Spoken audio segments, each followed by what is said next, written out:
This is Tina Clemens with Recovery Resource Council. I would like to talk with you about the harmful effects of tobacco, vaping, and other drugs on your youth. Tobacco companies look at your child as a candy store because they are so easily influenced because their mind is not fully developed until they're 24 or 25. Let's take a look at some of the chemicals that are in tobacco. We're going to take a look at maybe 3 of them. Formaldehyde, embalming fluid, basically used on dead bodies. Tar, used out on the street. Ammonia, used in cleaning products.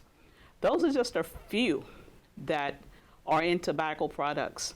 Not only that, there are over 7,000 chemicals in tobacco, and 60 of those chemicals cause cancer. Now let us take a good look at how tobacco affects your oral hygiene. Oh my goodness.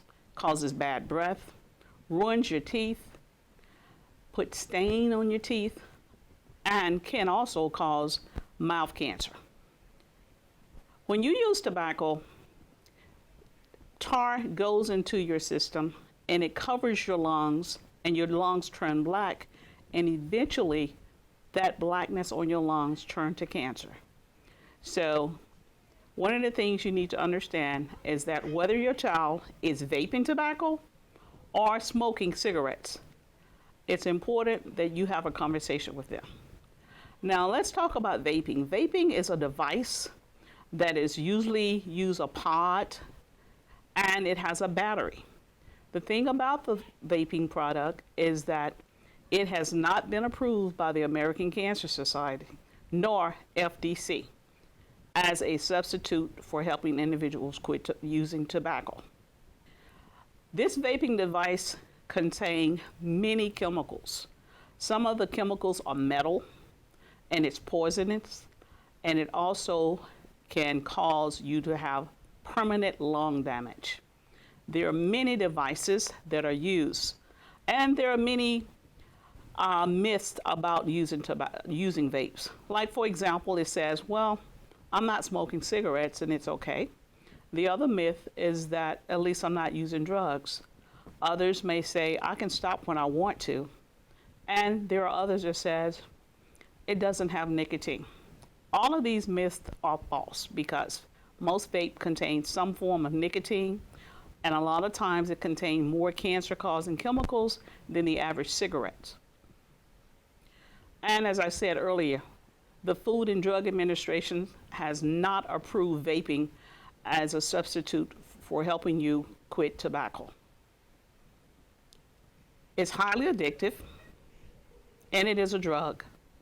And it's more addictive for young individuals because the side effects when not being able to vape is so uncomfortable until young individuals will have to continue to vape. Some of the consequences for drinking. We're going to talk about alcohol. Some of the consequences for drinking alcohol is that there's permanent brain damage, there's family conflict, there's difficulty in school, there's suicidal thoughts, there are legal problems, and alcohol poisoning. Also, there's unprepared pregnancies or STDs or STIs. Alcohol is still the #1 substance that young people use. So here's something that most people are not aware of. There are 3 types of alcohol: beer, liquor, and wine. And if you have 12 ounces of beer, that also equals to 4.5 ounces of wine, which is actually 1.5 ounces of hard liquor. Now we're going to go into cannabis. We're going to talk about marijuana. One of the things about marijuana is that kids are using marijuana right in plain sight. And the reason why they're using marijuana in plain sight is because marijuana comes in different forms.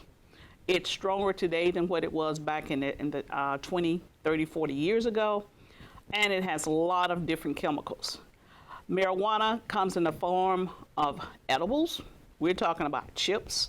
We're talking about different type of vaping devices, not just chips, but brownies, You name it, there's some type of THC substance that is edible that individuals are using. And the thing about these substances that they're using is that it's more potent and it can cause a lot of problems and a lot of consequences. So why is it so easy for young people to be attracted to marijuana? Well, there are a variety of reasons. Number one, they think it's safe because it's been legalized in a lot of states. Number two, someone decided to make April 20th National Marijuana Day.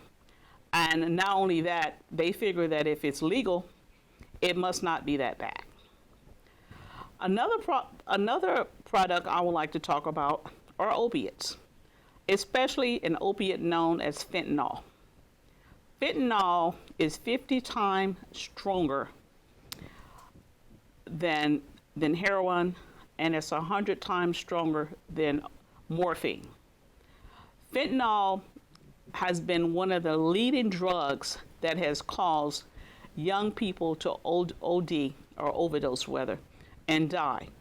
Unfortunately, it comes in a candy form, and a lot of young people are not aware that they're taking fentanyl. Now, there's medical fentanyl that's used for pain for individuals who have chronic cancer or other chronic diseases, and most of the time it's in a patch form. But there are those knockoff fentanyls, where synthetic fentanyls that individuals are making, and you have no clue of the chemicals that they're using in their fentanyl. And that's one of the reasons why a lot of people are dying from it. Another drug I would like to talk about are Xanax. And Xanax are bars. It's also another form of opiates. And the reason they call it bars is because you can break it in like 3 or 4 different pieces and you can take them.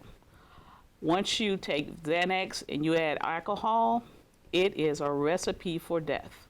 A lot of young kids in the schools are taking bars and it's having a real bad reaction.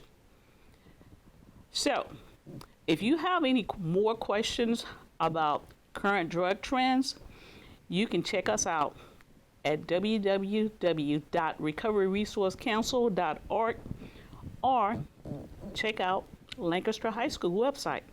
Thank you, and hey, tell your kids to be nice to their body, and their body will be nice to them.